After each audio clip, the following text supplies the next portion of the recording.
This debate today, it's about who gets to be an American.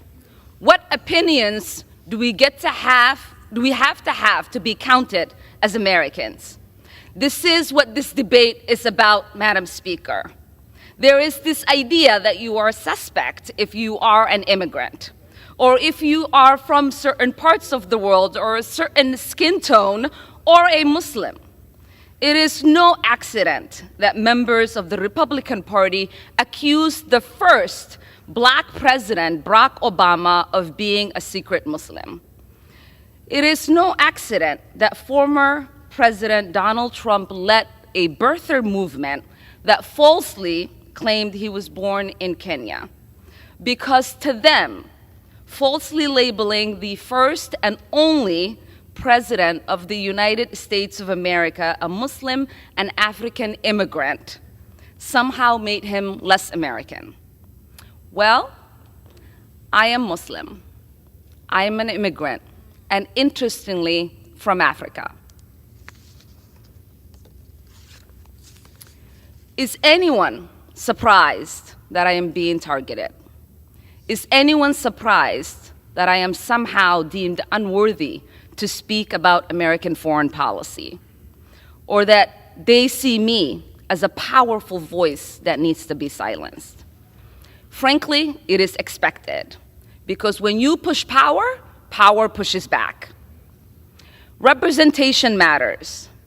Continuing to expand our ideas of who is American and who can partake in the American experiment is a good thing. I am an American who was sent here,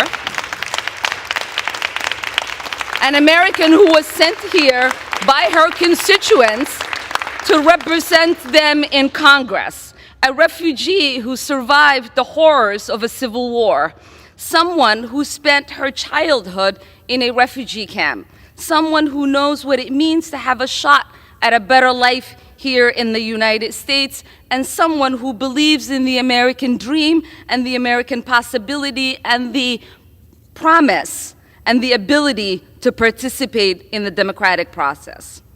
That is what this debate is about. There is an idea out there that I do not have objective decision-making because of who I am, where I come from, and my perspective. But I reject that. We say there is nothing objective about policymaking. We all inject our perspective, our point of views, our lived experiences, and the voices of our constituents. That's what democracy is about. So what is the work of the Foreign Affairs Committee?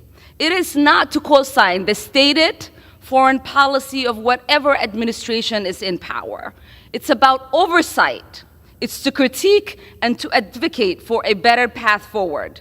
But most importantly, it is to make the myth that American foreign policy is intrinsically moral a reality.